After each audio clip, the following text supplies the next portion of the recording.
नीली पहाड़ियों के दामन में बसा छोटा सा गांव चांदपुर हमेशा से अपने रहस्यमयी किस्सों के लिए प्रसिद्ध था।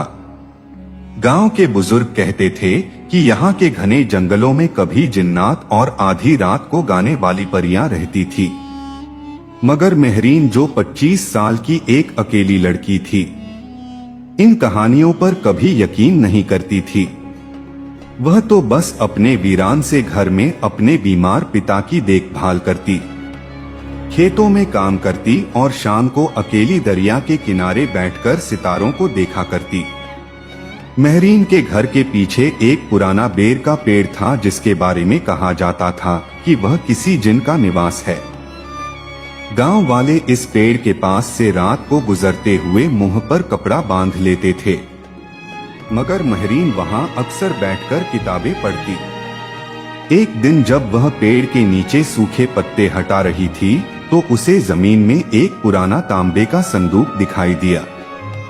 संदूक खोलते ही उसके हाथों से एक जर्द रंग का कागज गिर पड़ा, जिस पर अजीब सी निशानियां बनी थी। उसी शाम गांव में पहली बारिश हुई। मेहरीन खिड़की से बाहर बारिश की बूंदें गिन रही थी कि उसे लगा जैसे कोई उसे देख रहा है। पेड़ के नीचे एक लंबा सा आदमी खड़ा था, जिसके कपड़े पुराने जमाने के थे और आंखें चांद की तरह चमक रही थी। वह आदमी जब मुस्कुराया तो मेहरीन के रोंगटे खड़े हो गए। उसकी सांस तेज हो गई जब उसने देखा कि वह आदमी हवा में घुलता चला गया। अगले दिन मेहरीन ने गांव के सबसे बूढ़े आदमी हकीम बाबा को वह पुराना कागज दिखाया। बूढ़े ने आंखें फाड़कर कहा, बेटा, यह तो जिन्हों की जुबान है। यह कहता है कि इस पेड़ के नीचे एक ऐसा आदमी दफन है जो 100 साल पहले एक औरत के प्यार में मारा गया था।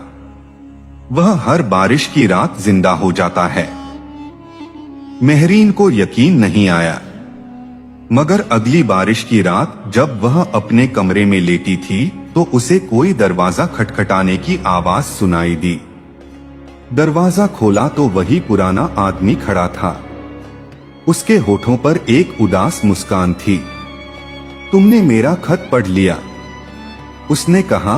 मेहरीन के मुंह से चीख निकल गई, मगर वह भाग नहीं सकी। उस रहस्यमय आदमी ने उसका हाथ पकड़ लिया। उसके हाथ में कोई गर्मी नहीं थी, बस एक ठंडक थी जो मेहरीन के शरीर में उतर गई। मैं तुम्हें अपनी कहानी सुनाना चाहता हूँ, उसने कहा। उसने बताया कि वह शहजादा अयाज था, जो कभी इस गांव का हुक्मरान था। एक देहाती लड़की से प्यार हो गया था, मगर उसके परिवार वालों ने उसे झड़ देकर मार डाला था। उसकी आत्मा को बेर के पेड़ के नीचे दफन कर दिया गया था। हर बारिश मेरी आत्मा को थोड़ी देर के लिए जिंदा कर देती है। मेहरीन ने पूछा, तुम मुझे क्यों दिख रहे हो? शहजादे ने उसके बालों में हाथ फेरा, क्योंकि तुम बिल्कुल उस जैसी हो जिससे मैं प्यार करता था। इसी पल बारिश रुक गई और शहजादे का शरीर धुंधला होने लगा। मेहरीन ने उसका हाथ मजबूती से पकड़ लिया। रुको, मत जाओ। मगर वह गायब हो चुका था। सिर्फ उसकी आखिरी बात हवा में गूंज रही थी। अगली बारिश तक अगले दिन मेहरीन ने फैसला किया कि वह शहजादे अयाज के बारे में और जानेगी। हकीम बाबा ने उसे बताया कि गांव से दूर एक पुराना ममनुआ कब्रिस्तान है, जहां पुराने हुक्मरानों को दफनाया गया था। कहते हैं वहां रात को अजीब रोशनियां दिखाई देती हैं। मेहरीन ने शाम तक इंतजार किया और फिर चांद की रोशनी में अकेले कब्रिस्तान की ओर चल पड़ी। जब वह टूटी हुई दीवार पार करके अंदर घुसी तो उसने देखा कि एक कब्र पर ताजे फूल रखे हुए हैं। करीब पहुंची तो उस पर लिखा था, शहजादा अयाज प्यार में मारा गया। अचानक उसे पीछे से पत्तों के सरसराने की आवाज आई। मुड़कर देखा तो वही रहस्यमय आदमी खड़ा था। तुम यहाँ क्यों आई हो? उसने पूछा। मेहरीन ने जवाब दिया, मैं तुम्हारी कहानी जानना चाहती हूँ। पूरी कहानी शहजादे ने बताया कि उसकी प्यार की लड़की का नाम नूरजहां था। वह एक गरीब किसान की बेटी थी। जब शहजादे ने उससे शादी का इरादा जताया तो उसके मंत्रियों ने साजिश करके नूरजहां को झर दिलवाया। गम में शहजादा ने भी अपनी जान दे दी। मेहरीन की आंखों में आंसू आ गए। लेकिन तुम अब भी यहाँ क्यों हो? शहजादे ने एक पुराना हार निकाला जो बिल्कुल मेहरीन के गले में मौजूद हार जैसा था। क्योंकि तुम नूरजहां हो, तुम्हारी आत्मा वापस आ गई है। जब मेहरीन ने गांव वापस जाकर नूरजहां के बारे में पूछा तो किसी बुजुर्ग ने बताया कि 100 साल पहले वाकई एक लड़की इसी नाम से यहाँ रहती थी जो रहस्यमयी तरीके से मर गई थी। उसकी कब्र भी ममनुआ कब्रिस्तान में थी। मेहरीन ने नूरजहां की कब्र ढूंढ निकाली। जब उसने कब्र को छुआ तो अचानक उसके दिमाग में पुराने महलों, शहजादे के साथ बिताए लम्हों की यादें उभरने लगी। क्या यह मुमकिन था कि वह वाकई नूरजहां की आत्मा हो? शहजादे ने बताया कि उसके साथियों मंत्रियों ने उस पर श्राप डाला था कि वह हर 100 साल बाद सिर्फ बारिश की रातों में जिंदा हो सकता है। उस श्राप को तोड़ने का एक ही तरीका था, अगर नूरजहां की आत्मा फिर से जन्म ले और अपनी पहचान हासिल कर ले। मेहरीन ने पूछा, अगर मैं वाकई नूरजहां हूं तो फिर क्या होगा? शहजादे ने उसके हाथों को चूमते हुए कहा, तो फिर हम हमेशा के लिए आजाद हो जाएंगे। अगली बारिश की रात मेहरीन को फैसला करना था। अगर वह अपने अतीत को स्वीकार कर लेती तो शहजादे की आत्मा को शांति मिल जाती। लेकिन इसका मतलब यह भी था कि उसे अपनी वर्तमान जिंदगी को अलविदा कहना पड़ता। जब बारिश शुरू हुई तो मेहरीन कब्रिस्तान पहुंची। शहजादा वहां उसका इंतजार कर रहा था। उसने मेहरीन की तरफ बढ़ते हुए कहा, तुम्हारा फैसला? मेहरीन ने गहरी सांस ली और कहा, मैं तैयार हूँ। बारिश की बूंदों के नीचे मेहरीन ने अपनी आंखें बंद कर ली। शहजादा अयाज ने उसके हाथों को थाम लिया। अचानक मेहरीन के शरीर से एक सुनहरी रोशनी फूटी। उसके दिमाग में पुरानी यादें तेजी से घूमने लगी। वो कभी एक बाग में दौड़ रही थी, कभी शहजादे के साथ दरिया किनारे बैठी थी। मुझे याद आ रहा है। मेहरीन के होठों पर एक रहस्यमयी मुस्कान आ गई। उसकी आंखों में एक अजीब सी चमक थी जो पहले कभी नहीं देखी गई थी। शहजादे के चेहरे पर खुशी की लहर दौड़ गई। तुम्हें सब याद आ गया? मेहरीन ने सर हिलाया। हाँ, नूरजहां को। लेकिन मैं मेहरीन भी हूँ। सुबह होते ही गांव के लोगों ने मेहरीन को कब्रिस्तान से लौटते हुए देख लिया। उसके कपड़े भीगे हुए थे और चेहरे पर एक अजीब सी रोशनी थी। गांव के बुजुर्ग ने चिल्लाकर कहा, यह लड़की जिन्हों के साथ रहती है। लोगों ने मेहरीन के घर का घेराव कर लिया। हमें इसे गांव से निकालना होगा। एक आदमी ने लालच भरी नजरों से कहा, इसके बाप ने हमेशा से अजीब बातें की है। मेहरीन के बीमार पिता ने दरवाजे पर आकर कहा, तुम सब जानते हो कि मेरे परिवार पर यह सब क्यों हो रहा है। तुम्हें डर है कि कहीं सच सामने ना आ जाए। रात को मेहरीन के पिता ने उसे एक डरावना राज बताया। यह गांव वाले ही थे जिन्होंने शहजादे और नूरजहां को मार दिया था। उन्हें डर था कि अगर शहजादे ने एक आम लड़की से शादी कर ली तो उनकी ताकत खत्म हो जाएगी। पिता ने एक पुराना खत निकाला। यह तुम्हारी असली मां ने लिखा था। तुम नूरजहां की औलाद हो।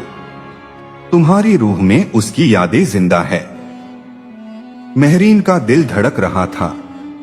तो क्या मैं, हाँ बेटा, तुम ही इस लानत को तोड़ सकती हो। अगली रात गांव वालों ने मेहरीन के घर को आग लगाने का फैसला किया। जब वे मशाले लेकर आए तो अचानक आसमान पर बादल गरजने लगे। जोरदार बारिश शुरू हो गई। शहजादा अयाज हवा में प्रकट हुआ। उसकी आंखों में गुस्सा था। तुम सबने जो किया अब उसका बदला लिया जाएगा। मेहरीन ने उसका हाथ थाम लिया। नहीं, बदला नहीं, बस अब हमें आजाद होने दो। बारिश के बीच मेहरीन और शहजादे का शरीर रोशनी बनकर आसमान की ओर उठने लगा। गांव वाले दहशत से देखते रह गए। बारिश के बाद की सुबह गांव वालों ने जब बेर के पेड़ के नीचे 2 नई कब्रें देखी तो उनके रोंगटे खड़े हो गए। एक बुजुर्ग ने कांपती हुई आवाज में कहा, यह तो वही कब्रें हैं जो 100 साल पहले मिटा दी गई थी। गांव के कुछ नौजवानों ने कब्रों को खोदना चाहा, लेकिन जैसे ही उन्होंने पहला फावड़ा मारा, जमीन से एक अजीब सी लाल रोशनी निकलने लगी। एक जोरदार धमाके की आवाज आई और सभी लोग बेहोश होकर गिर पड़े। जब वे होश में आए तो उन्होंने देखा कि कब्रिस्तान का मंजर पूरी तरह बदल चुका है।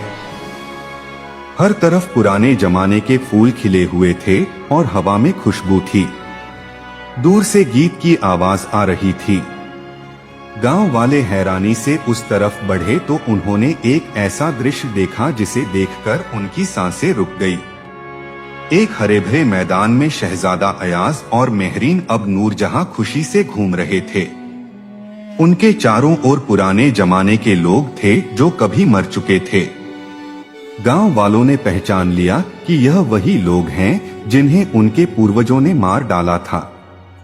नूरजहां ने मुड़कर गांव वालों की तरफ देखा। उसकी आंखों में ना गुस्सा था ना नफरत, बस एक गहरा सुकून था। तुम्हें डरने की जरूरत नहीं, उसने कहा, हम तुम्हें नुकसान नहीं पहुंचाएंगे, बस अपनी कहानी सुनाना चाहते हैं।